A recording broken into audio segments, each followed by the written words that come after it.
Shalom keluarga Saat Teduh, apa kabar semua? Saya beritahu ya apa yang Roh Kudus katakan pada saya. Bahwa malam hari ini, atau nanti orang yang melihat ini bukan live-nya. Pokoknya hari ini adalah hari yang Tuhan jadikan, banyak orang akan diberkatinya. Tidak sedikit yang mengalami yang namanya kesembuhan batinnya atau inner healing. Tapi kita dengarkan dulu kesaksian orang-orang yang sudah dijamah di Saat Teduh yang lalu, supaya iman kita dikuatkan, supaya harapan kita bertambah. Dari Christian, Shalom Pastor, pada waktu Saat Teduh tanggal 8 September, Pastor menubuatkan kesembuhan untuk orang yang mengalami frozen shoulder. Saya kaget karena saya tahu itu saya.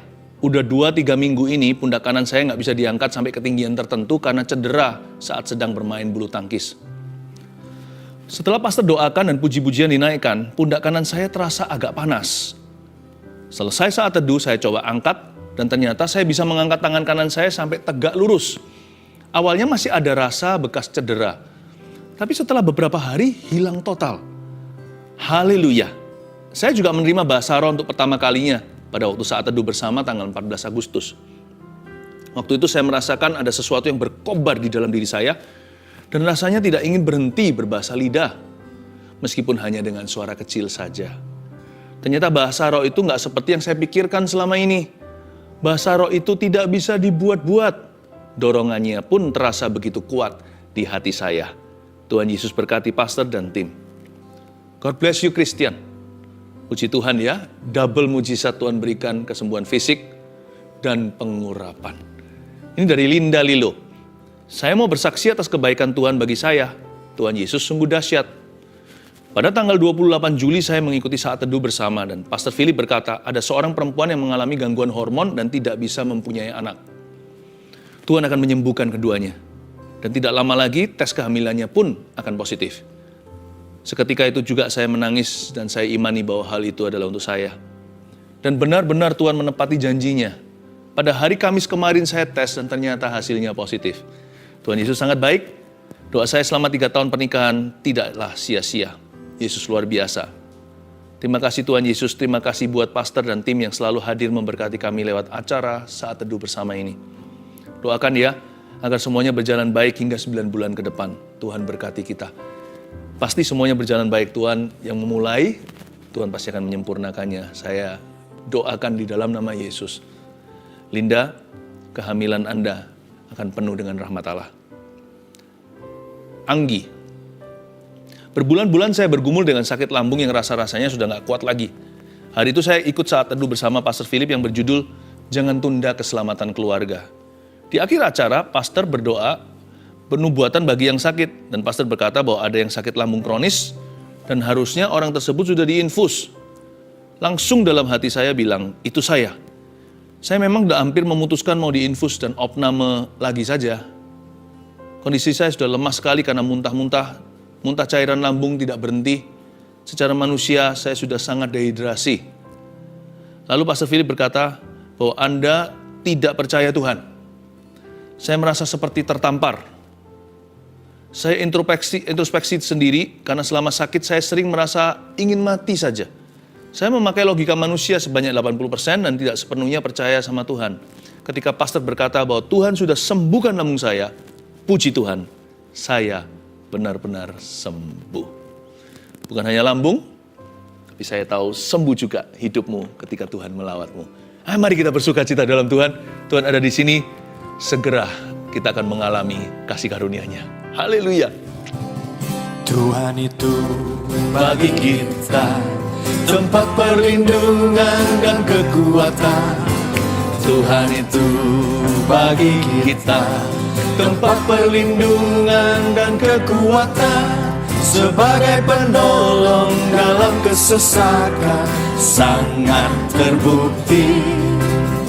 Sebagai penolong dalam kesesakan sangat terbukti. Katakan Tuhan itu bagi kita. Tuhan itu bagi kita tempat perlindungan dan kekuatan. Tuhan itu bagi kita tempat perlindungan dan kekuatan, sebagai penolong dalam kesesakan sangat terbukti. sebagai penolong dalam kesesakan, sangat terbukti. Sekalipun kita jatuh, tapi takkan tergeletak. Sekalipun kita jatuh, tapi takkan tergeletak. Sebab tangan Tuhan selalu menopangku. Tuhan itu bagi kita. Tuhan itu bagi kita tempat perlindungan dan kekuatan. Tuhan itu bagi kita tempat perlindungan dan kekuatan, sebagai penolong dalam kesesakan, sangat terbukti. Sebagai penolong dalam kesesakan, sangat terbukti. Sekalipun kita jatuh, tapi takkan tergeletak. Sekalipun kita jatuh, tapi takkan tergeletak. Sebab tangan Tuhan selalu menopangku. Katakan, sekalipun kita jatuh, sekalipun kita jatuh, tapi takkan tergeletak. tapi takkan tergeletak. Sekalipun kita jatuh, tapi takkan tergeletak. Sebab tangan Tuhan selalu menopangku. Mari sekali lagi katakan, Tuhan itu bagi kita. Tuhan itu bagi kita tempat perlindungan dan kekuatan. Amin. Tuhan itu bagi kita tempat perlindungan dan kekuatan, sebagai penolong dalam kesesakan, sangat terbukti. Amin. Sebagai penolong dalam kesesakan, sangat terbukti. Oh, sekalipun kita jatuh, tapi takkan tergeletak. Sekalipun kita jatuh, tapi takkan tergeletak. Sebab tangan Tuhan selalu menopangku. Sekalipun kita jatuh, tapi takkan tergeletak. Sekalipun kita jatuh, tapi takkan tergeletak. Sebab tangan Tuhan selalu menopangku. Sebab tangan Tuhan, sebab tangan Tuhan selalu menopangku. Sekali lagi, sebab tangan Tuhan. Sebab tangan Tuhan selalu menopangku. Amin. Haleluya. Mari bawa hati kita lebih lagi masuk hadirat-Nya. Amin. Amin Tuhan. Oh, tak usah ku takut, Allah menjagaku.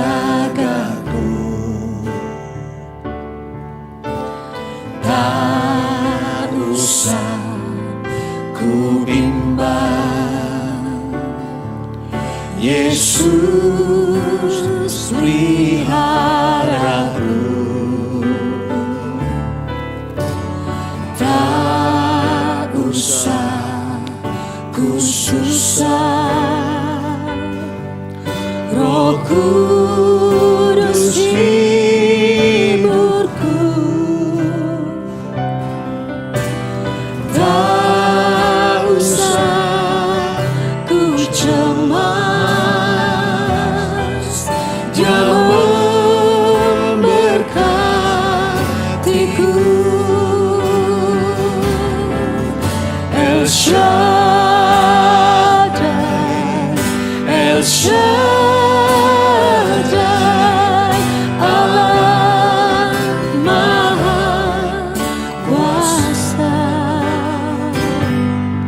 aku. Allah menjagaku,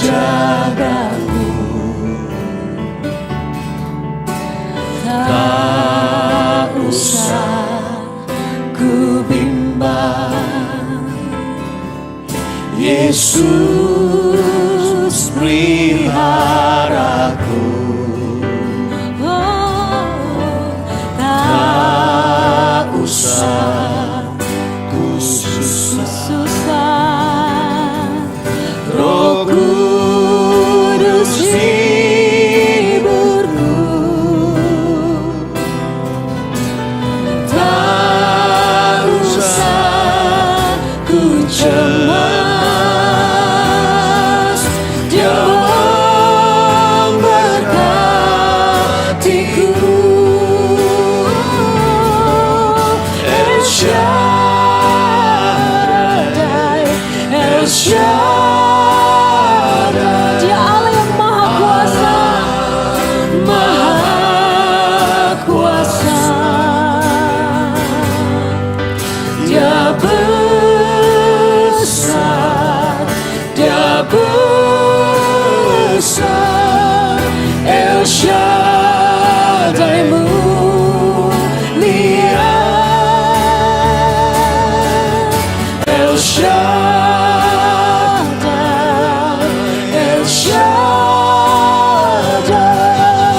Allah Maha Kuasa. Berkat-Nya berlimpah. El Shaddai, El Shaddai, El Shaddai, El Shaddai, Allah Maha Kuasa. Dia besar, Dia besar. El Shaddai mulia. El Shaddai, El Shaddai, Allah Maha Kuasa. Berkat-Nya berlimpah. El Shaddai, mari kita menyembah Allah El Shaddai.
Tenanglah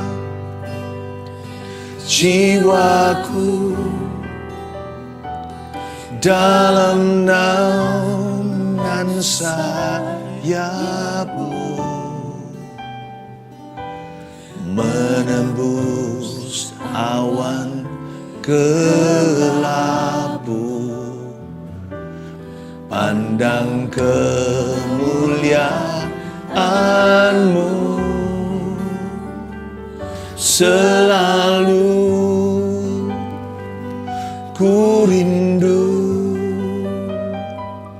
lekat dalam hatimu,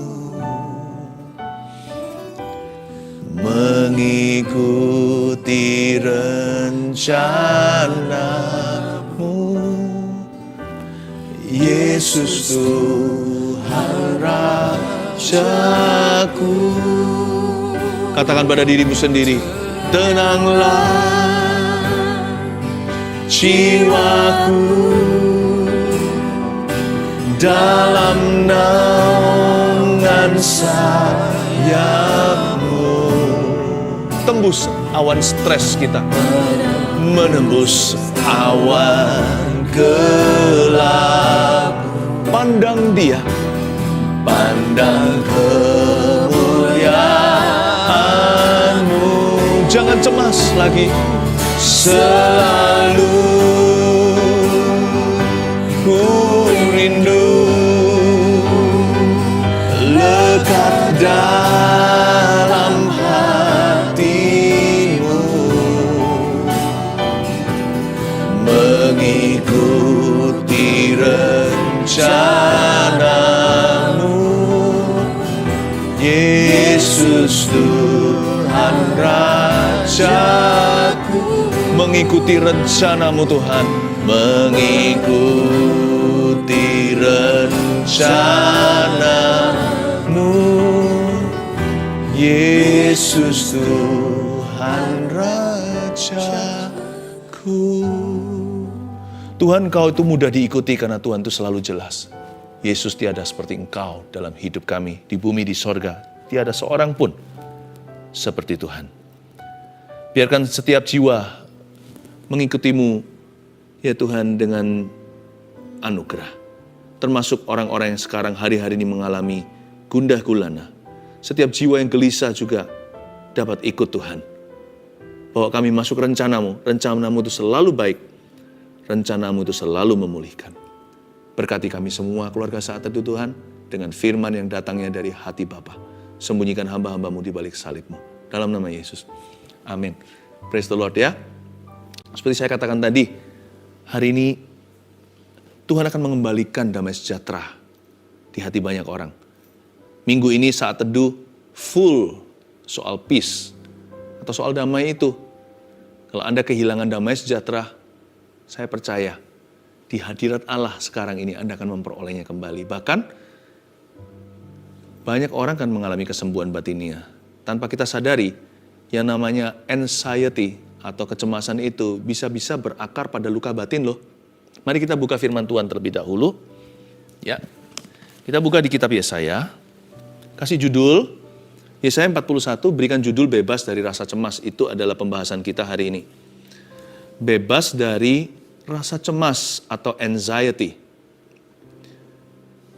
Kita baca ayat yang ke-8 sampai ayat yang ke-10. Kalau Anda mau baca bersama dengan saya bareng-bareng sama-sama, ayo. Baca firman itu sangat-sangat indah kalau kita baca Alkitab keras-keras itu yang dapat benefit jiwa kita. Ayo baca sama-sama ya. 2, 3. Tetapi engkau, hai Israel, hambaku, hai Yakub yang telah kupilih, keturunan Abraham yang kukasihi, engkau yang telah kuambil dari ujung-ujung bumi, dan yang telah kupanggil dari penjuru-penjurunya. Aku berkata kepadamu, engkau hambaku, aku telah memilih engkau, dan tidak menolak engkau. Janganlah takut, sebab aku menyertai engkau. Janganlah bimbang, sebab aku ini Allahmu. Aku akan meneguhkan, bahkan akan menolong engkau. Aku akan memegang engkau dengan tangan kananku yang membawa kemenangan. 3 ayat ini penuh kemerdekaan bagi jiwa yang gundah gulana. Penuh terobosan bagi kita yang sedang gelisah. Bebas dari perasaan cemas. Mau dibeli berapa? Orang punya banyak uang aja tidak tentu punya damai sejahtera. Jadi kita nggak usah kejar yang namanya happy. Bahagia itu nggak usah dicari. Kalau ada damai, pasti ada kebahagiaan. Kalau kita bisa bebas dari anxiety atau rasa cemas di hati, yang terdiri dari 1001 perasaan takut, khawatir, tertuduh. Kalau kita bisa bebas dari itu, kebahagiaan nggak jauh. Orang itu beli pakai segala sesuatu untuk membeli happiness. Mereka tidak menemukannya. Sedangkan di dalam firman sudah disediakan dan Yesus sudah membelinya secara lunas di Kalvari. Mari kita menembus awan kelabu, awan stres kita itu ditembus, pandang kemuliaan-Mu, pandang kemuliaan Tuhan, pandang kepada Tuhan. Ayat 8, tetapi engkau hai Israel hambaku, ini firman Tuhan kepada Israel yang lagi mengalami depresi berat. Hai Yakub yang telah kupilih, keturunan Abraham yang kukasihi. Ayat 8 ini indah sekali ya. Tuhan itu sedang mengayomi umatnya yang sedang sedih. Mereka itu bangsa yang lagi susah hati. Seperti Ibu Pertiwi yang sedang menangis sendiri. Nah, bangsa Israel sedang mengalami banyak sekali masalah di dalam sejarah mereka. Tak terkecuali di zaman Yesaya, dan Yesaya sebagai nabi meneruskan firman kehidupan. You know that Jesus has the word of life. Yesus itu punya firman kehidupan atau firman yang menghidupkan. Kalau dia berfirman, segala sesuatu akan berubah, percayalah. Yang namanya badai taufan pun bisa tenang kembali, danau itu bisa kalem lagi. Bagi Yesus tidak ada yang mustahil. Tetapi engkau hai Israel hambaku, demikian firman Tuhan kepada Israel dan kepada kita juga. Hai Yakub yang telah kupilih, keturunan Abraham yang kukasih. Coba garis bawahi, hai Yakub yang telah kupilih. Yakub ini hidupnya nggak gampang ya.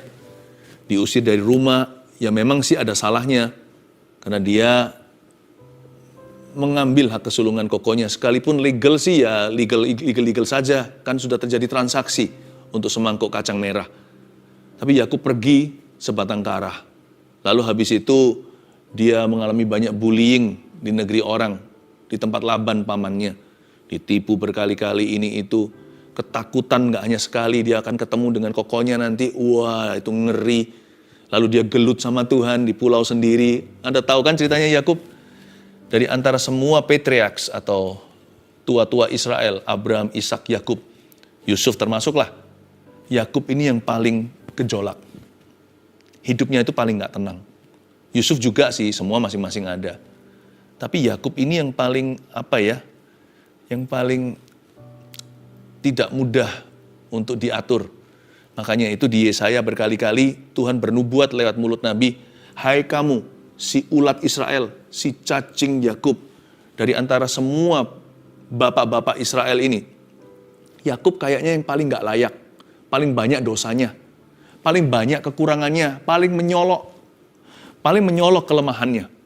Ishak kan baik-baik saja kan gak dia membuat gejolak apa. Abraham kan fine-fine saja kecuali Hagar. Yusuf malah gak salah, innocent orang itu. Memang susah sih. Tapi Yakub ini yang paling unworthy. Tapi Tuhan bisa ngomong begini, hai Yakub yang telah kupilih. Sebenarnya rasa cemas kita itu kalau kita diteropong oleh secara rohani, bisa-bisa akarnya adalah kita itu nggak tahu tujuan hidup kita. Deep down inside, the root of anxiety could be, akar daripada perasaan cemas itu bisa-bisa karena hidup kita itu nggak punya purpose. Pertanyaan ini loh, why am I here? Kenapa aku ada di sini itu nggak terjawab sama sekali. Bisa jadi karena kita itu nggak punya tujuan hidup, kita belum menemukannya. Alias jiwa kita tuh penasaran. Lalu belum lagi dihinggapi dosa, kelemahan, musibah kehidupan seperti Yakub. Wah, kita semakin kehilangan kendali atas diri sendiri. Cemas itu menjadi-jadi. Makanya itu ayat 8 ini di kalimat hai Yakub yang telah kupilih itu adalah obat manjur nomor 1. Tulis poin pertama. Kita bisa bebas dari rasa cemas. Jikalau kita tahu bahwa kita dipilih untuk mengenal Dia. Tulis itu, tahu kita dipilih untuk mengenal Dia. Kalau kita tahu tujuan hidup kita, oh iya ya, aku bisa jadi anak haram kata dunia. Papa mamaku dulu belum nikah, lalu mama mengandung saya. Apapun juga caramu, metodemu datang ke dunia ini, orang bilang kecelakaan kayak atau apa. Apapun dosamu, apapun dosa kita ya, segala macam musibah, keapesan, all the misfortunes atau kejadian-kejadian yang seolah-olah membuat hidup kita itu berat. Ingatlah pertanyaan ini kalau terjawab, Anda akan dapat kekuatan seperti jangkar dalam jiwa, supaya hidupmu tidak dipenuhi kecemasan, tapi damai sejahtera. Tuhan mendatangkan Anda ke bumi atau ke dunia. Tuhan itu mendatangkan Anda di sini hari ini, mengapa Anda masih hidup sekarang. Anda harus tahu, tahukah kita bahwa kita dipilih. Kita bukan produk kebetulan. Kita juga bukan produk kecelakaan.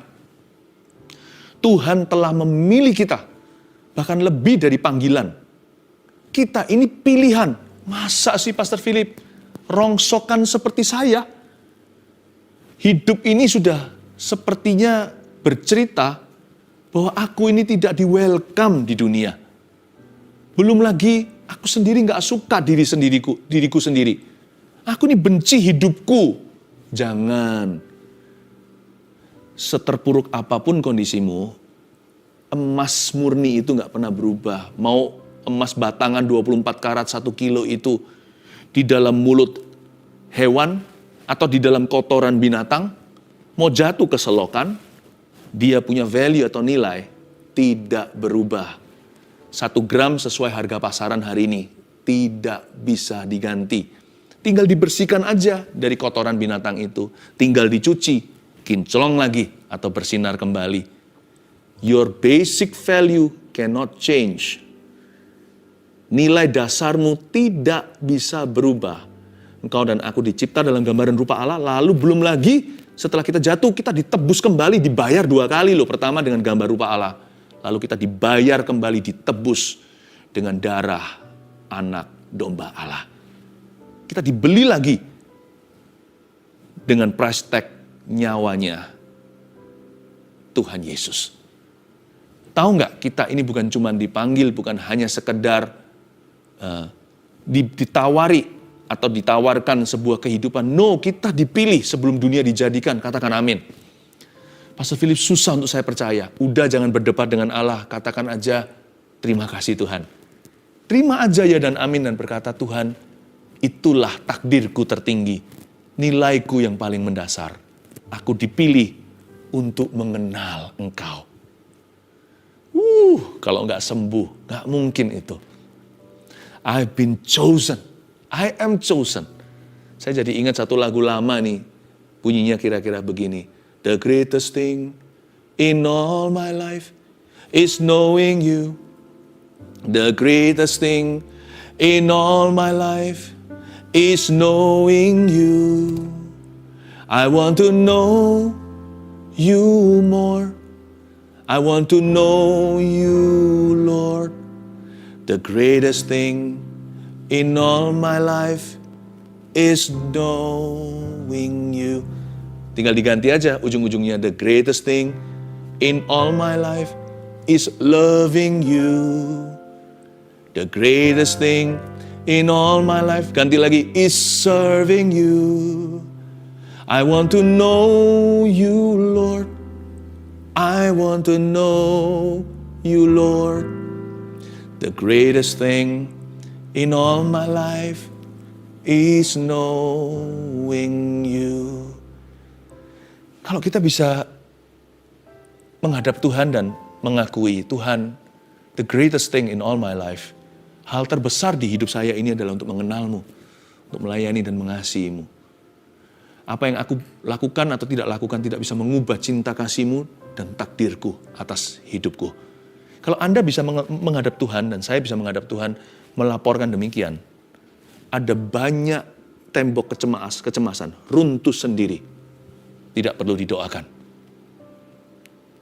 Tahu kita dipilih untuk mengenal Dia, maka kita akan bebas dari rasa cemas.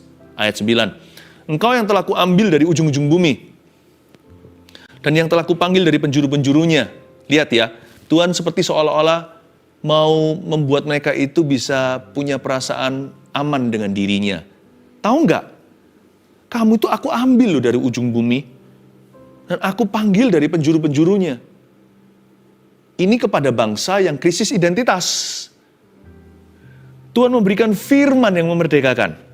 Aku berkata kepadamu, berikutnya firman ini, engkau hambaku. Aku telah memilih engkau dan tidak menolak engkau. Garis bawah itu, engkau hambaku, aku telah memilih engkau dan tidak menolak engkau. Yesaya sedang bernubuat kepada bangsa yang kemungkinan besar sedang dalam kondisi murtad. Kok bisa Tuhan berkata engkau hambaku? Jadi ingat cerita Gideon, dia bersembunyi dari Midian. Masa di tempat untuk mereka bikin anggur, ya kan? Dia pakai untuk gandum. Maksudnya nggak pada tempatnya karena dia ketakutan. Tempat apapun jadi, asal dia survive, asal dia bisa bertahan untuk hidup sehari lagi. Orang ini nggak punya visi. Gideon itu lari dan seluruh bangsa Israel dalam jajahan. Mereka semua ketakutan. Apaan pahlawan? Tiba-tiba malaikat muncul kan? Lalu apa kalimat pertamanya? Malaikat dalam dengan M huruf besar itu Tuhan Yesus di perjanjian lama. Penampakan anak Allah in the Old Testament. Lalu apa sapaannya? Lihat, Tuhan lo menyapa manusia. Masa Tuhan perlu memuji kita? Tapi Tuhan memberi dia komplimen. Bukan karena Tuhan itu melihat dia gagah. Tapi Tuhan melihat potensinya. Tuhan bilang apa? Hai kamu, pahlawan gagah perkasa. Gideon tertampar, tertemplak dan berkata, masa? Selain gak percaya, dia juga merasa dia tidak layak untuk titel demikian. Dia berkata, kalau aku memang Tuhan, pahlawan, masa aku bersembunyi di belakang begini? Masa aku tuh merasa seperti selalu tidak pada tempatnya hanya karena lari dari musuh? Tuhan yang benar aja. Karena Gideon masih tinggal dalam sekarang. Dia masih ingat dosanya. Tapi Tuhan melihat potensinya. Tuhan sudah ada di masa depannya. Mungkin Anda sekarang berlumuran dosa. Mungkin sekarang sedang mau bunuh diri. Mungkin pikirannya negatif melulu. Najis lagi. Kayaknya aku gak bisa respect sama diri sendiri. Makanya pahit kan? Makanya kepahitan. Makanya kita sama orang lain juga sinis. Gak bisa mengasihi. Bagaimana kita bisa mengasihi sesama kita? Karena firman Tuhan berkata, kasihilah sesamamu seperti dirimu. Diri sendiri dibenci, makanya benci kanan kiri. Tapi ingat ya, Anda tidak harus dalam kondisi ini. Tuhan sudah melihat potensimu, Tuhan ada di depanmu, Tuhan sudah ada di masa depan Anda. Tinggal Anda percaya aja firman ini, Anda pasti akan sembuh. Kamu akan tahu kebenaran, dan kebenaran itu akan memerdekakan. Kita akan bebas dari rasa cemas jika, nomor 2, jika kita sadar, kalau Tuhan mengasihi dan tidak menolak kita. Masa Pastor Philip, karena semua dosaku yang aku lakukan ini, apalagi yang akhir-akhir ini aku bejat sekali, masa Tuhan tidak menolak aku? Coba dibaca sekali lagi, lidah bibir saya ini biar menjadi kepanjangan firman Tuhan. Kalau Anda tanya, benarkah Pastor Philip saya tidak ditolak sama Tuhan? Baca bibir saya. Semoga Anda ketemu Tuhan. Tuhan tidak menolakmu. Saya ulang lagi, Tuhan tidak menolak Anda. Karena Tuhan bilang gini sama bangsa Israel, seperti kepada Gideon, engkau pahlawan gagah perkasa. Tuhan berkata, engkau hambaku. Kepada orang murtad nih, aku sudah memilih engkau. Poin 1 tadi kan, kita dipilih untuk mengenal dia. Aku telah memilih engkau dan tidak menolak engkau. Tidak menolak engkau. Saya harap Anda bukan hanya baca Alkitab. Saya harap Anda dengarkan suara Allah di balik pesan Yesaya. Saya harapkan Anda mendengar suara Roh Kudus sekarang. I have not rejected you. Jadi Tuhan menerima kita apa adanya? Iya, Tuhan terima kita apa adanya. Berarti Tuhan juga bisa toleransi dong dengan dosa saya. Berarti Tuhan juga mengerti dong, kondisi saya begini ya sudah. Apa boleh buat? Enggak. Saya kasih ilustrasi sederhana ya. Maksudnya Tuhan itu mengasihi kita dan tidak menolak kita itu begini. Tuhan menerima kita apa adanya. Nggak usah dibumbuin. Nggak usah diwarnain. Hitam putih aja Tuhan terima. Tetapi bukan berarti Tuhan tidak akan mengubah kita. Andai kata anak saya nggak lulus sekolah. Ya entah dia karena mungkin IQ-nya nggak cukup. Atau karena dia sia-siakan. Hidupnya tidak belajar alias ugal-ugalan. Apapun juga, namanya anak. Saya pasti terima dia apa adanya. Nggak lulus masa saya, kalau dia nggak lulus sekolah, masa saya ambil marganya? By the way, ini ilustrasi saja. Anak-anak saya baik secara akademis. Ya, dan mereka semuanya rajin, patuh pada orang tua. Tapi saya kasih contoh. Kalau itu anakku, masa saya ambil mantofanya? Enggak kan? Saya tetap terima dia apa adanya. Tapi setelah itu, setelah saya cintai kasih dia, saya memberi dia kepastian. Ya mungkin saya marahi, saya tidak akan simpan rotan. Saya akan tegur, disiplin anak sendiri. Anak mana? Jikalau anak sah tidak disesah oleh ayahnya. Kalau enggak itu namanya anak tetangga, saya enggak bisa apa-apa. Kalau gitu namanya anak gampangan. Saya pasti akan disiplin dia, tapi saya tidak akan berhenti mencintai dia. Saya akan mengasihi dia apa adanya, nggak lulus ya sudah, papa tetap mencintaimu, tapi let's devise a plan. Mari kita duduk sama-sama, kita buka rencana. Kamu perlu les apa kalau kamu nggak mampu? Atau kalau karena nakal, kurang bisa ngatur waktu, akan ada hal-hal yang saya ambil dari dia, mungkin gamenya dan sebagainya. Pokoknya, saya terima anak saya apa adanya, sekalipun kalau dia nggak lulus sekolah. Tapi saya akan menolong dia untuk lulus semester ke depan. Tuhan akan biarkan Anda berlumuran dalam dosa itu. Tuhan terima Anda dengan semua lumur dosanya. Lumpurnya semua kasih sama Tuhan. Semua kotoran. Tapi setelah itu, Tuhan pasti akan mengubah kita. Mustahil lah kalau orang kenal Tuhan tidak berubah. Sekali lagi, Tuhan tidak menolak Anda. Tapi Tuhan akan membentuk Anda. Amin. Nah masalahnya banyak orang begini loh. Aku tunggu aku sempurna dulu baru datang sama Tuhan Yesus. Jangan. Pak Pendeta jangan. Saya masih berdosa. Saya nggak layak. Loh ayo layani Tuhan. Loh ayo sini kembali kepada Tuhan Yesus. Bertobat dari dosa-dosanya. Aku belum layak. Bagaimana bisa melayani Tuhan? Aku belum, rasanya aku ini masih jauh. Aku masih jatuh bangun. Nanti aja layani Kristus. Bukannya kalau jatuh bangun justru butuh Kristus. Bukannya karena kita nggak layak itu justru harus datang pada Tuhan. Banyakan orang itu begini. Mau pembentukan Tuhan dulu. Baru kemudian proposal pengampunan. Salah. Datang sama Tuhan apa adanya. Tahu bahwa dia tidak menolak Anda, sadari betapa besar kasih-Nya. Lalu setelah itu, biarkan Tuhan menuntun hidupmu.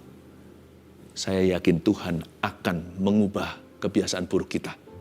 Amin. Banyak orang carinya ini dulu, pembentukannya. Tunggu Tuhan bentuk dulu. Gimana Tuhan bisa bentuk Anda kalau Anda tidak berdamai dengan dia dulu, masa Tuhan maksa? Anda harus berdamai dulu, baru Tuhan bentuk. Kita maunya sempurna tanpa Tuhan, mana bisa? Atau sempurna dengan Tuhan, tapi nggak mau datang ke Tuhan dulu. Suruh Tuhan bentuk kita sekarang dalam kondisi dosa. Nggak mau bertobat, nggak mau kembali kepadanya. Kan nggak mungkin Tuhan jewer kita. Karena kita kan punya pilihan. Hari ini kita punya pilihan untuk datang kepada Tuhan minta tolong atau lari lebih jauh. Datang aja apa adanya. Tuhan tidak menolak Anda. Tuhan sayang kita semua. Itulah sebabnya kalau kita sedang stres, hati lagi cemas. Jangan nunggu sempurna. Langsung saja sujud di altarnya. Mau nangis sejadi-jadinya, nggak apa-apa. Mau muka penuh dengan liur, sudah sungguh-sungguh nggak tahan lagi Tuhan, aku nggak bisa, I cannot bear this life, aku udah nggak tahan dengan hidup ini. Tapi curahkan hati ke kaki Tuhan. Datang saja. Sebab dia tidak pernah menolak siapapun yang datang kepadanya. Kapanpun mereka datang kepadanya. Saya ulang, Tuhan Yesus telah berjanji dalam firman berkali-kali bahwa dia tidak akan menolak siapapun yang datang kepadanya. Dan kapanpun atau bila mana mereka datang kepadanya. Malam hari Nikodemus diterima sama Tuhan Yesus. Penyamun itu datang gak tepat waktu, last minutean gitu, Yesus sendiri sedang sengsara kok. Kalau Yesus baik-baik kan enak kita minta. Dari 5 roti 2 ikan kita makan. Tapi Yesus sendiri sedang digantung di kayu salib kok. Yesus gak menolaknya, diajak ke Firdaus. Siapa lagi yang datang ke Tuhan? Murid-muridnya usir-usir. Yesus berkata, yang seperti ini yang empunya kerajaan sorga. Anak kecil itu kan, sama rasul-rasul murid-murid Yesus, pergi-pergi kamu mengganggu. Yesus gak pernah tolak usia mereka, orang berdosa. Bahkan yang kesetanan legion itu disembuhkan sama Tuhan. Apalagi wanita yang diam-diam pegang Yesus ketika dia pendarahan 12 tahun itu. Padahal memegang itu berarti dia menajiskan orang lain.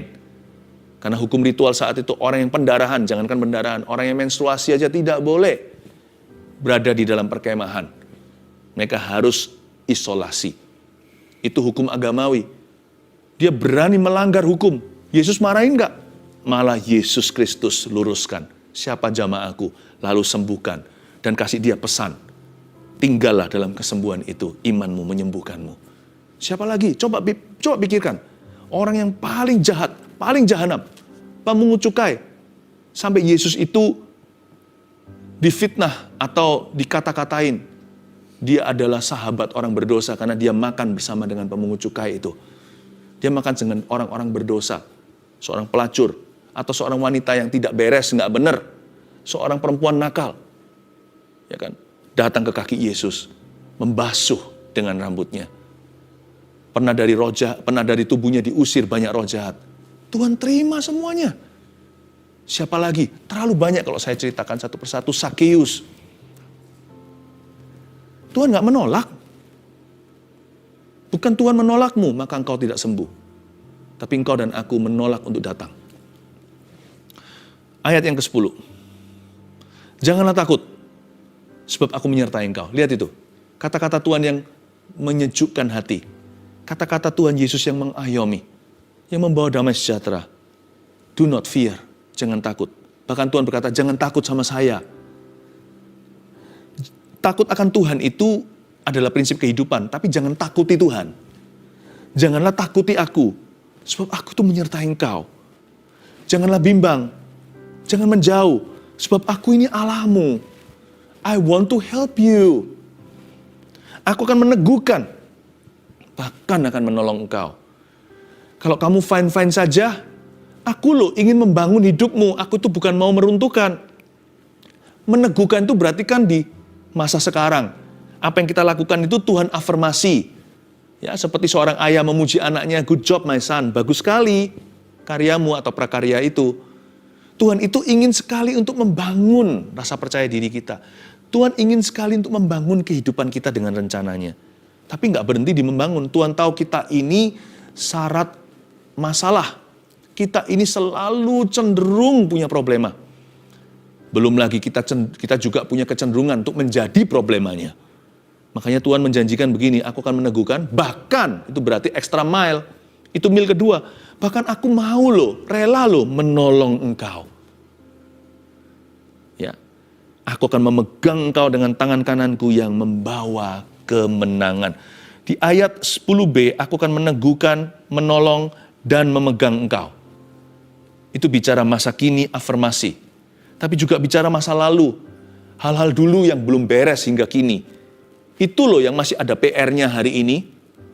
Hidup kita mungkin masih amburadul, masih perlu banyak restorasi atau pemulihan ilahi. Tuhan berkata, satu persatu serahkan ke aku, jangan ada satu sorokan rahasia antaramu dengan Tuhanmu. Sini, satu persatu serahkan, satu persatu laporkan. Bawa seluruh atau segenap hatimu kepadaku. Aku mau memulihkan, bukan hanya meneguhkanmu hari ini, tapi semua yang belum kelar, belum selesai dari masa lalumu, aku akan selesaikan. Asal kamu mau nurut sama aku dan mau percaya. Satu persatu akan ada penyelesaiannya di tahta Allah Bapa. Tuhan itu baik sekali. Dia bahkan mau urusi masa lalu kita loh. Dia mau. Keluarga kerabat aja gak tentu mau menjadi penalang hutang. Kalau siapa gitu anggota keluarganya yang suka utang kanan kiri, kadang-kadang kalau perlu dia cetuskan. Sekalipun kerabat kami tidak ada hubungan. Jadi janganlah tagih hutang ke saya. Kalau Tuhan lain, hutangnya seorang itu berapa? Hutangnya berapa? Aku tanggung semuanya. Tuhan naik ke Kalvari sendiri. Dia mati di Golgota. Tuhan itu mau sampahmu. Bayangkan, Tuhan itu mau sampah Anda dan saya. Bawa sampah kita. Lalu gak berhenti di situ. Aku akan memegang kau dengan tangan kananku yang membawa kemenangan. Itu masa depan. Masa kini sudah ada tadi, afirmasi, peneguhan. Masa lalu, sampah kita tadi, aku bahkan akan menolong engkau. Masa depan itu aku memegang tangan kananmu. Tak tuntun ya nak, gitu kira-kira bahasa sehari-harinya. Aku tuntun kamu kepada jalan kemenangan. Itu masa depan. Tuhan tuh gak begini loh, tabrak lari. Udah jadi juru selamat, bye-bye. Lalu Tuhan tidak tanggung jawab di sisa hidup kita. Pokoknya yang penting statusnya sudah ada. Ketemu langsung ya di sorga. Tuhan itu mau ikuti proses kita. Tuhan bukan hanya mau sampah kita, Tuhan mau proses kita. Dari sekarang sampai seterusnya, Tuhan rela berjalan dengan orang bermasalah seperti Anda dan saya. Kenapa? Tuhan kok begitu pede percaya diri ya? Padahal kita sendiri loh nggak tahu loh, kita masih ragu apakah aku bisa sampai sono, sampai ke sana itu selamat. Selamat aja udah kamsyah. Apakah aku bisa menang gilang gemilang? Apakah aku bisa setia sampai akhirnya mendapat mahkota? Tapi Tuhan itu begitu confident. Karena Tuhan tahu bahwa Tuhan pasti akan memberi kita kemenangan. Tuhan berniat hati. Yesus nggak pernah gagal. Dia tak pernah gagal karena dia adalah Allah. Yang ketiga, kita bisa bebas dari rasa cemas. Kalau masa depan kita itu nanti, kita lihat Tuhan. Maksudnya begini, jika kita percaya, Tuhan membawa kemenangan pada akhirnya. Orang itu rasa cemas karena nggak ada kepastian kan? Kenapa nggak ada kepastian? Karena dia lihat diri sendiri.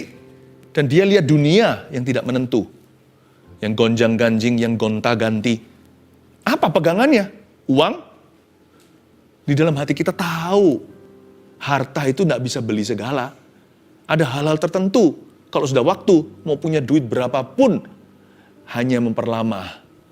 Hanya bisa beli oksigennya aja, jikalau kita koma. Ada hal-hal tertentu kita semua tahu.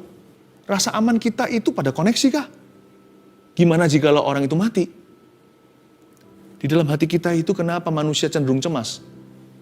Karena sebenarnya setiap manusia itu menyadari, di hidup ini gak ada pegangan yang pasti. Kecuali Tuhan. Kalau kita percaya Tuhan akan membawa kemenangan pada akhirnya dalam hidup kita, minimal kalau bukan di sini ya di akhirat. Kalau kita tuntut keadilan di sini gak dapat-dapat. Gak ada justice itu di hidup ini.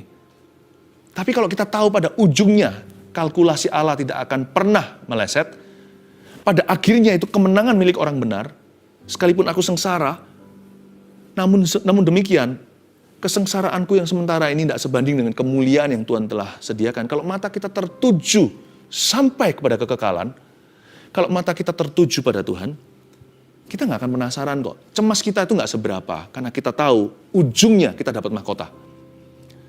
Itu yang di akhirat. Bahkan di hidup ini pun Tuhan berjanji memberi kita kemenangan. Hanya kita nggak bisa menuntut. Harus selalu sesuai ekspektasi kita. Tapi kalau kita tahu bahwa Tuhan itu berniat memberi kemenangan pada kita nggak usah cemas-cemas yang gimana. Kalau kita percaya Tuhan pasti memberi kita kemenangan pada akhirnya. Nggak perlu bunuh diri. Buat apa? Nggak perlu kita itu melukai diri sendiri, mengakhiri hidup ini. Kalau kita tahu, di ronde ini mungkin aku kalah. Atau di ronde-ronde ini karena salahku, aku dibentuk oleh Allah. Tapi kan masih ada 1, 2, 3 ronde ke depan. Musim kemarau mungkin, kan masih ada musim hujan. Buat apa saya akhiri di sini? Dan kalau semua musim itu pun kemarau misalkan, nggak mungkin sih. Tuhan selalu mencampurkan antara ujian iman dan Tuhan selalu memberikan penghiburan. Tapi andai kata semua kemarau, misalkan, nggak mungkin ya sekali lagi, tapi andaikan semua kemarau, ujung di sebelah sana itu adalah sorganya yang bakah, yang mulia, mahkota menanti kita yang setia. Percaya Tuhan membawa kemenangan pada akhirnya. Bebas dari rasa cemas, ada 3 poin sederhana. Tahu kita dipilih untuk mengenal Dia. 2, sadar kalau Tuhan mengasihi dan tidak menolak kita. 3, percaya Tuhan membawa kemenangan pada akhirnya. Udah, jangan cemas lagi. Tuhan sayang kita, dalam Kristus ada kepastian kekal. Haleluya. Thank you Jesus. Nyanyikan lagu ini bersama-sama. Sebab kau pesertaku. Sebab kau pesertaku.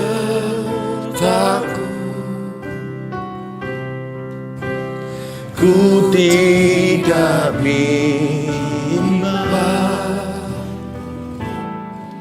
sebab Engkau Allahku. Engkau meneguhkanku, bahkan menolongku.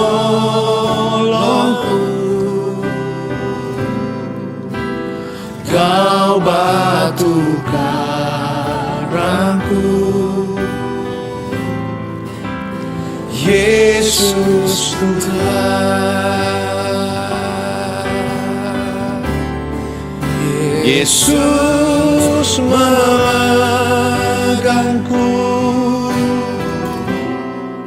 dengan dan tangan kananmu. Yesus memberiku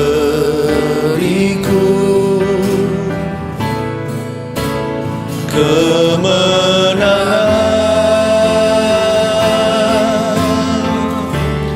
Yesus memegangku dengan tangan kananmu. Yesus memberiku kemenangan. Jangan cemas, keluarga Saat Teduh. Kita nyanyikan lagu ini dan kita beriman pada Tuhan. Ku tidak takut. Mengapa kita tidak takut? Sebab Kau besertaku. Ku tidak bimbang, sebab Engkau Allahku. Nyanyikan apa yang Tuhan hendak lakukan bagi kita. Engkau meneguhkanku, bahkan menolongku. Kau batu karangku. Yesus Tuhan. Yesus memegangku dengan tangan kananmu. Yesus memberiku kemenangan. Yesus memegangku dengan tangan kananmu. Yesus memberiku kemenangan. Yesus memegangku dengan tangan kanan. Yesus memegangku dengan tangan kananmu. Yesus memberiku kemenangan.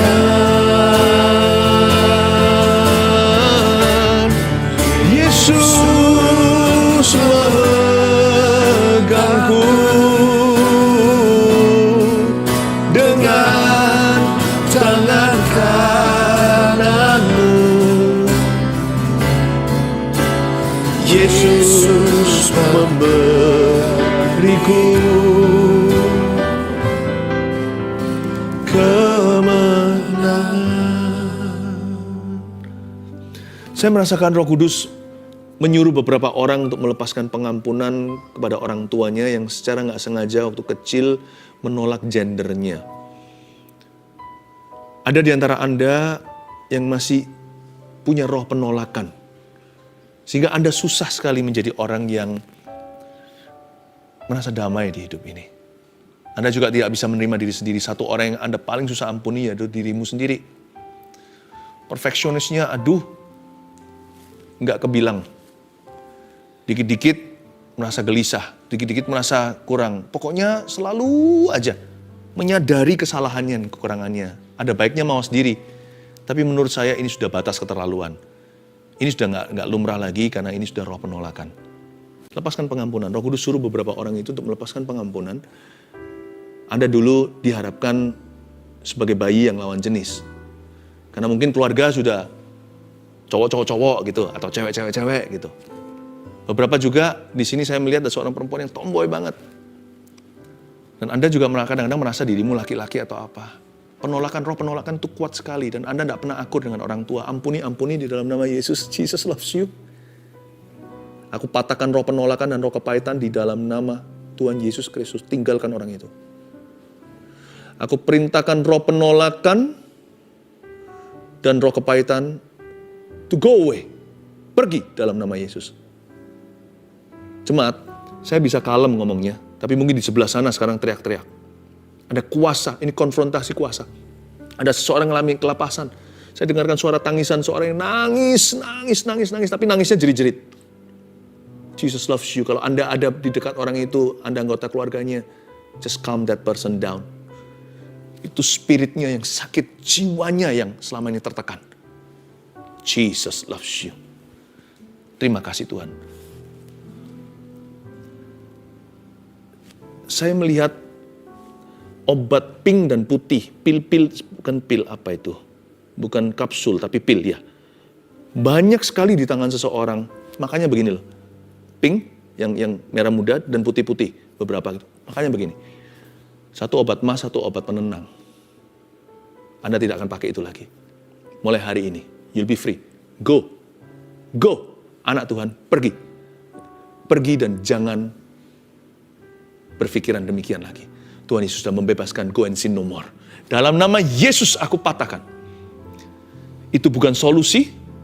Saya percaya Tuhan sedang melakukan pelayanan kelepasan atas beberapa orang. Thank you Jesus. Terima kasih Tuhan untuk kasih setia dan kasih karuniamu. Bapa, terpujilah namamu. Ulurkan tangan, kita akan berdoa untuk setiap permohonan doa yang sudah masuk di live chat ini. Bapa di dalam sorga, di dalam nama Yesus Tuhan, kebutuhannya beraneka ragam karena Engkau yang tahu Tuhan Yesus kebutuhan setiap umat-Mu.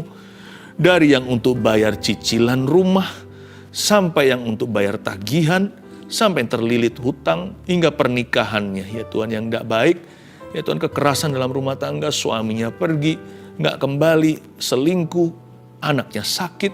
Oh Tuhan sembuhkan dan dengar doa umat-Mu. Kirimkan jawaban doamu dalam kasih karunia, kebajikan, kemurahan, dan anugerah. Dalam nama Yesus. Yesus, Engkau memberi kemenangan. Engkau berkata Engkau membawa kami kemenangan dengan tangan kananmu. Engkau memegang kami dengan tangan kanan itu dan membawa kemenangan. Bawa umatmu dalam segala kemenangan. Ribuan, puluhan ribu, ratusan ribu orang, bahkan lebih dari itu. Keluarga Saat Teduh ini. Tuhan satu persatu. Tailor-made satu persatu secara spesifik. Kau garis dan jalurkan kemenangan mereka secara unik, orang per orang, individu lepas individu. Roh Kudus kuundang untuk Kau hadir, betul-betul berada di center tengah kehidupan setiap jemaat Saat Teduh yang Kau kasih ini. Dalam nama Yesus, haleluya. Yesus memberiku. Yesus memegangku dengan tangan kananmu.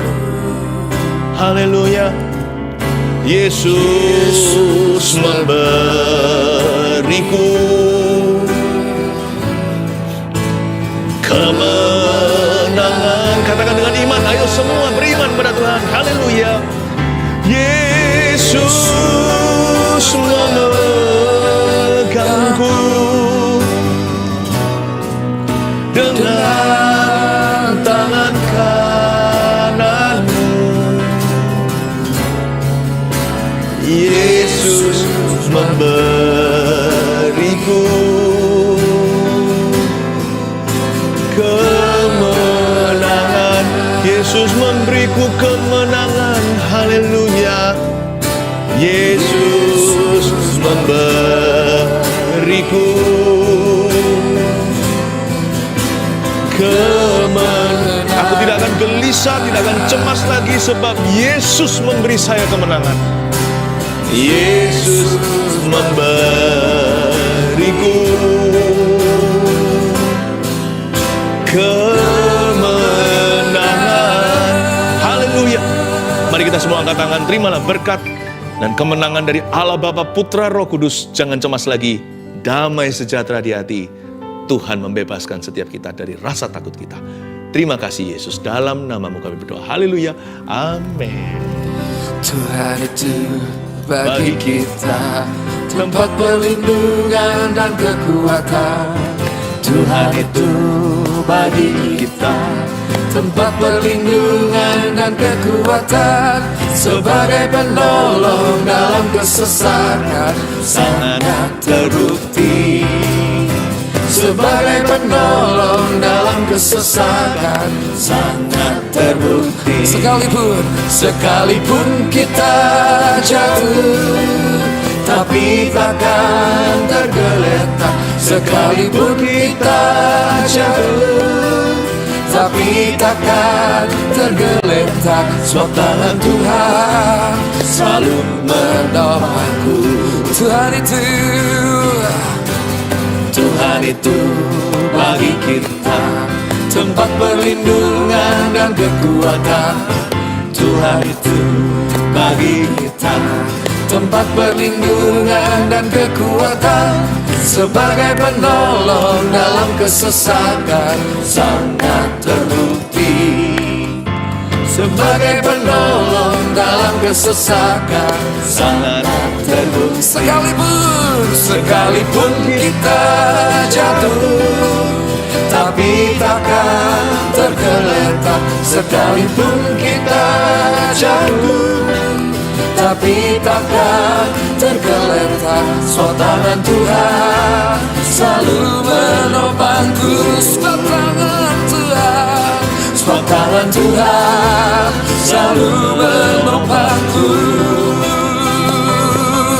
Sebab tangan Tuhan selalu menopangku. Bye-bye.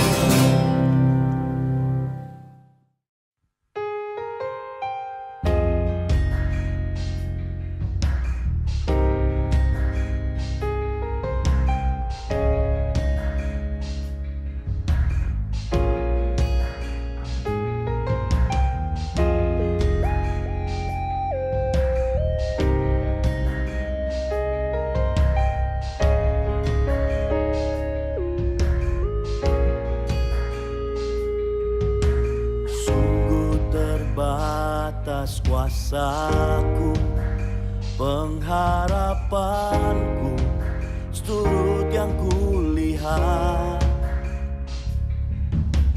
Hingga ku masuk ke hadirat-Mu, Kau tunjukkan duniamu, di mana batas sirna. Mujizat adalah warna.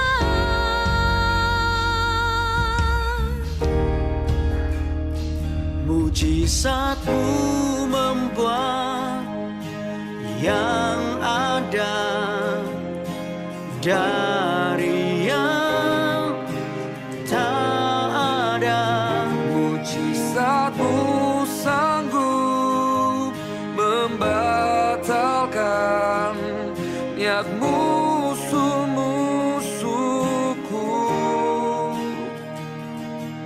membangkitkanku dari lemah maut. Oleh mujizat-Mu aku sembuh.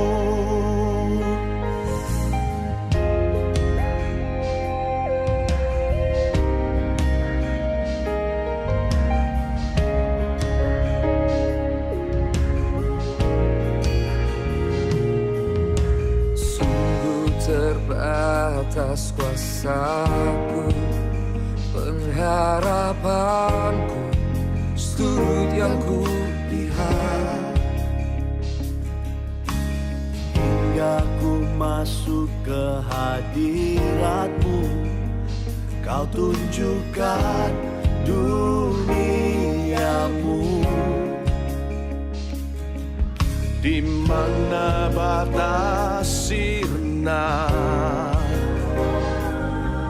Mujizat adalah